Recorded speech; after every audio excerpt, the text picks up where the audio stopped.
Universidad Hebrea de Jerusalén y exdirector del Departamento de Investigación del Banco de Israel, que actúa como asesor económico del gobierno de Israel.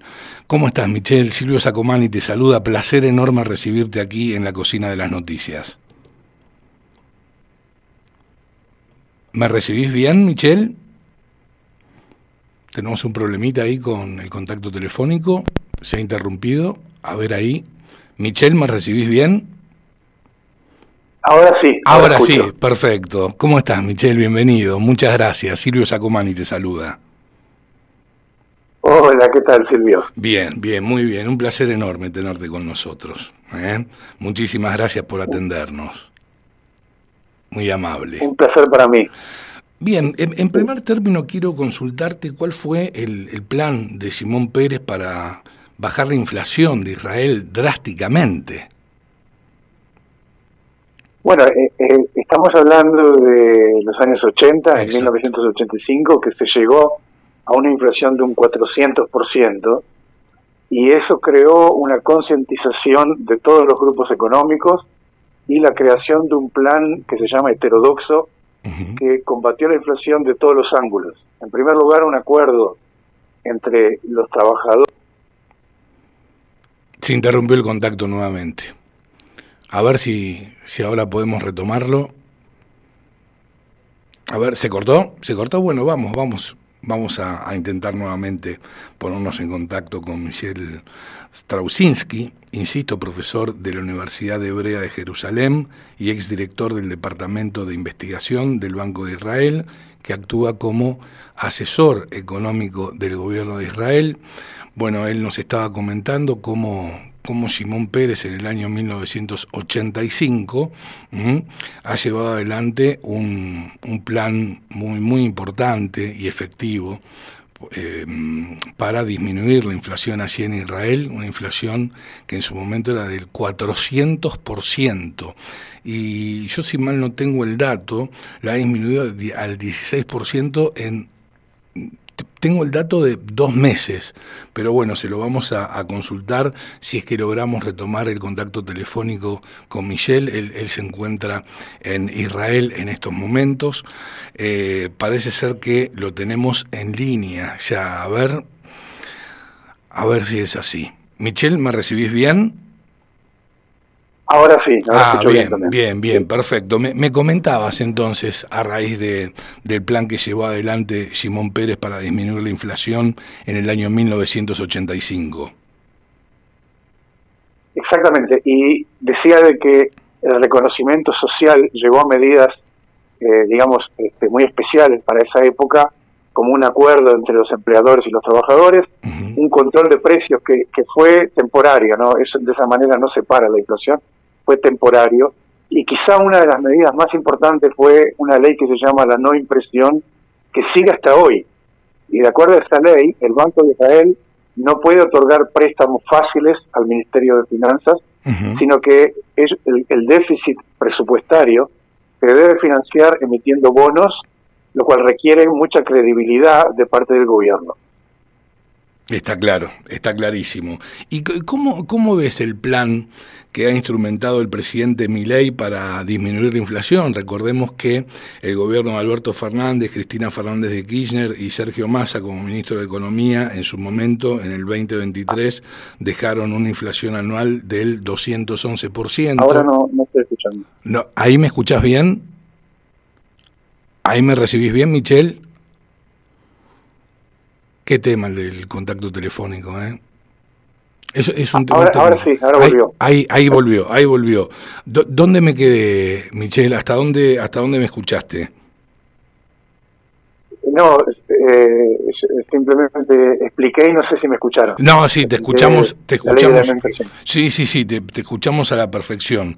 Yo te estaba consultando cómo veías el plan, cómo estás viendo el plan antiinflacionario que está llevando adelante el gobierno de Javier Milei, siendo que en el 2023 el gobierno de Alberto Fernández, Cristina Fernández de Kirchner y Sergio Massa como ministro de Economía dejaron una inflación del 211%.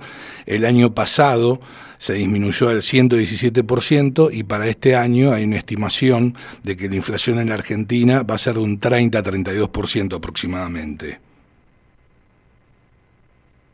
Otra vez no escucho, lamentablemente. A ver, ahí me escuchás bien.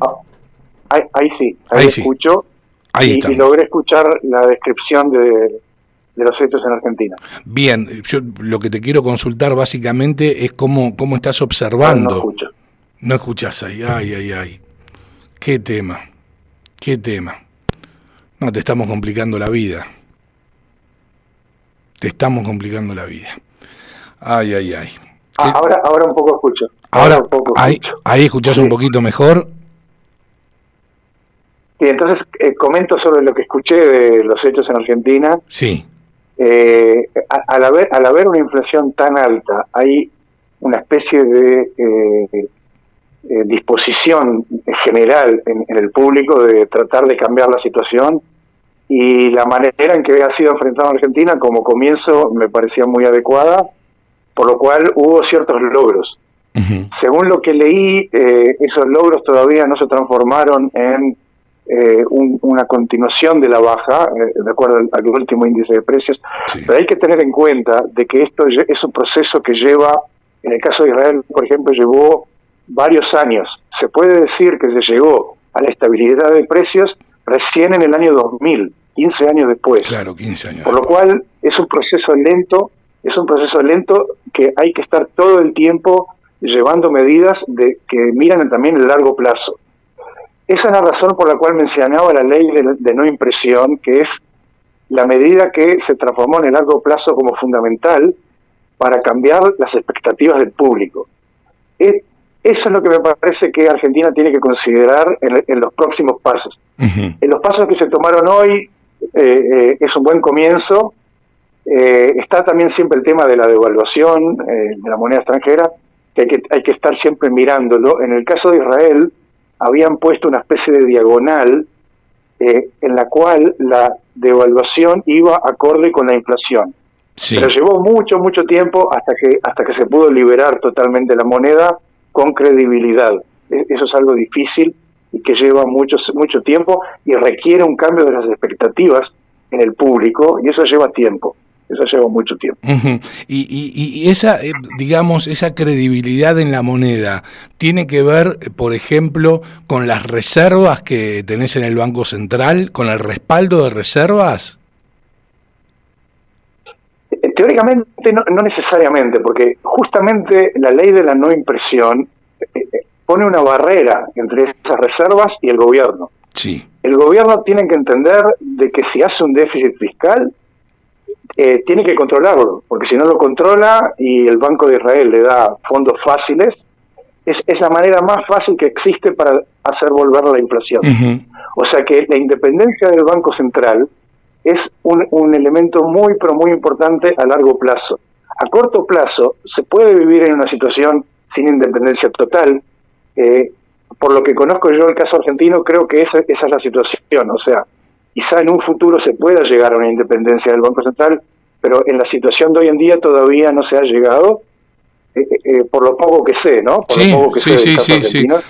Sí. Vos tenés hoy por hoy... Quizá Milei deba mirar ese elemento hacia el futuro, o el próximo gobernante hacia el futuro.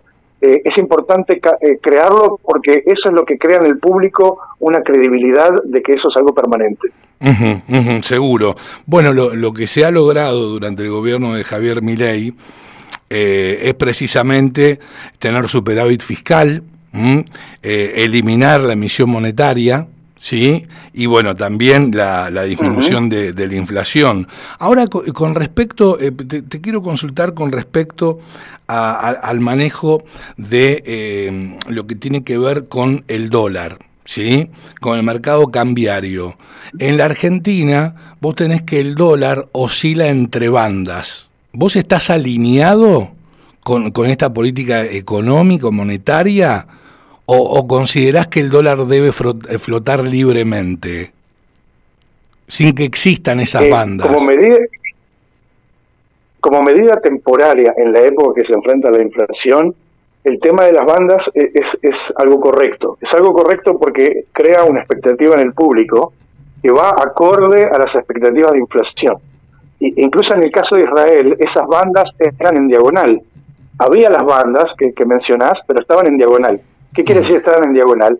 Que va a haber una devaluación, digamos, no una tablita, ¿no?, donde uno deja, por ejemplo, el tipo de cambio fijo, sino hay una devaluación que se espera y que va acorde con la inflación. Así se manejó en Israel.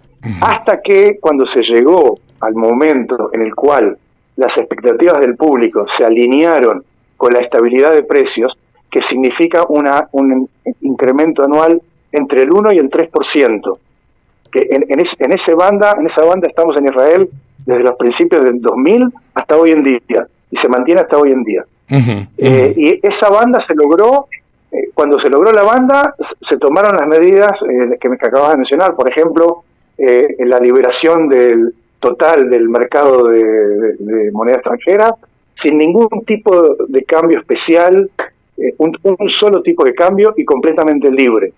Pero hay que recordar la parte histórica, que usar algún tipo de banda en el corto plazo para alinear las expectativas es una medida que de por sí se puede usar. En el corto plazo. Claro, no es en el largo plazo, cuando se llega a la, digamos, estabilidad de precios, es mejor no usarla, porque al no usarla hay mucha credibilidad que se refleja también en el mercado de moneda extranjera.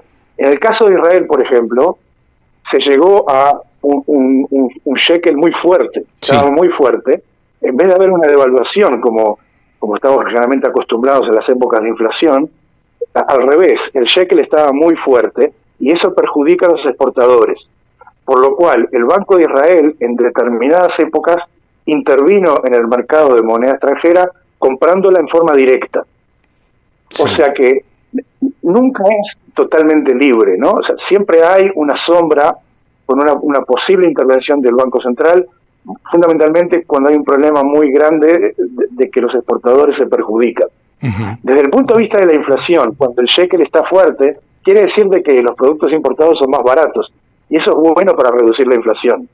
O sea que desde ese punto de vista, en la época donde todavía la inflación pega fuerte, no está mal de que se logren que se tengan esos logros. Está clarísimo. Está clarísimo. Sí. Ahora, entiendo que el Banco de Israel ha equilibrado estabilidad monetaria con crecimiento económico. ¿Cuáles fueron las estrategias que han tomado, o cuáles considerás que las estrategias más efectivas para lograr ese equilibrio en economías emergentes como la de la Argentina, por ejemplo? Bueno, el primer paso de pasar a superávit fiscal es importante como estrategia de choque para cambiar las expectativas y cambiar que la gente, por ejemplo, cuando decide acerca de los salarios, lo haga de acuerdo a una inflación mucho más baja y no en la dinámica que se venía de antes. Y entonces es un buen paso que se ha dado, pero mirando hacia adelante, mantenerse con un superávit fiscal es algo muy difícil cuando no hay crecimiento, si el crecimiento no es suficientemente fuerte, porque eso significa que hay que recortar mucho el gasto público, y es muy difícil para un gobierno funcionar con un gasto público que no es acorde a las necesidades. Eso es algo muy difícil. Por lo cual, en Israel la razón del superávit fue el dominio de la inflación. Una vez que se dominó la inflación, se volvió a un déficit, como siempre ocurrió en Israel, pero el déficit tiene que ser controlado, no puede ser demasiado grande, y en el caso de Israel, donde además tenemos la suerte de ser una población que crece, a diferencia de los países europeos o otros países desarrollados que la población no crece. En el caso de Israel la población crece, lo cual asegura prácticamente sin esfuerzo un crecimiento del 2%. Y de ahí para adelante hacia un 4%, que es el promedio del crecimiento que hubo en Israel en la época que se dominó la inflación. ¿Cómo se logra ese crecimiento? Bueno, tiene que haber, primero que nada, una expectativa positiva de los agentes económicos. En el caso de Argentina, si entendí bien, apostaron también a que vengan inversiones extranjeras. Sí. Eso siempre ayuda, es algo que es bueno. Y que los agentes económicos locales también tengan poder de compra y puedan hacer crecer el consumo. Cuando la economía es abierta y hay productividad, eso es una muy buena receta para crecer, y es lo que se logró hacer en Israel, bajando los aranceles, o sea, no protegiendo las industrias locales, sino bajando los aranceles, aceptando importaciones y al mismo tiempo crear acuerdos bilaterales con muchos países. Israel, que tiene el tema de la alta tecnología, logró en una época donde había globalización, digamos, entrar en muchos mercados en los temas de alta tecnología, y eso ayudó mucho al crecimiento de Israel. Y en este modelo israelí de innovación y desarrollo tecnológico que acabas de mencionar, que es frecuentemente citado como ejemplo, ¿no es cierto? ¿Qué condiciones institucionales y educativas considerás indispensables para replicar parte de ese modelo, por ejemplo, en la Argentina? Bueno, en primer lugar, como mencionaste, la parte educativa es fundamental. Se dio una gran importancia a la educación de las matemáticas y de las ciencias, y la escuela en Israel es pública, es fuertemente pública, digamos así. Prácticamente no hay escuelas privadas, y eso le permitió al gobierno, digamos, enfatizar todas esas áreas. Pero otros temas que son más directos es, por ejemplo, lo que se llama el mercado de capital riesgo, que se creó en Israel. Al comienzo de este proceso, en los años 90, el Ministerio de Finanzas dijo: por cada dólar que traiga el sector privado de capital riesgo, yo estoy dispuesto a poner $1. O sea que lo equiparó uno por uno. Y eso creó en un principio un mercado que no existía, el mercado de capital riesgo. Hay que entender que lo que se llama startups, ¿no? Sí. Ese tipo de firmas, exacto, ideas muy especiales, ideas especiales nuevas, esas ideas son al mismo tiempo muy riesgosas. O sea, puede funcionar o no puede funcionar.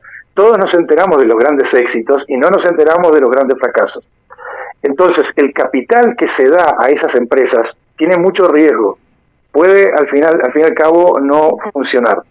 Pero tiene que haber el financiamiento, porque si no hay el financiamiento la empresa no crece, no ocurre.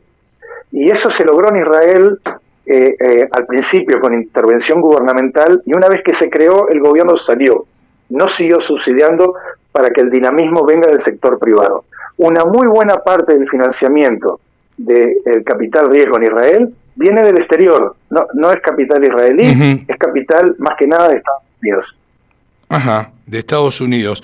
Bueno, con respecto a los Estados Unidos, se está manejando la posibilidad de llegar a un acuerdo comercial para disminuir y hasta para eliminar aranceles en torno a los productos que exporta la Argentina hacia ese país y los productos que serían importados desde los Estados Unidos de Norteamérica. ¿Tenés presente si una política de estas características se está llevando adelante o se puede llevar adelante entre la Argentina e Israel? ¿Tenés alguna información al respecto? En general, Israel está bastante abierto a llegar a ese tipo de acuerdos. Los ha logrado no solo con Estados Unidos, con la cual Israel tiene una relación de largo plazo muy favorable, sino también con Europa. Se ha logrado también con Europa. Con Sudamérica no constituye una parte importante de las exportaciones o las importaciones de Israel. Apertura existe, o sea que a nivel mutuo, si hubiera algo que viene de los dos lados, apertura en Israel existe.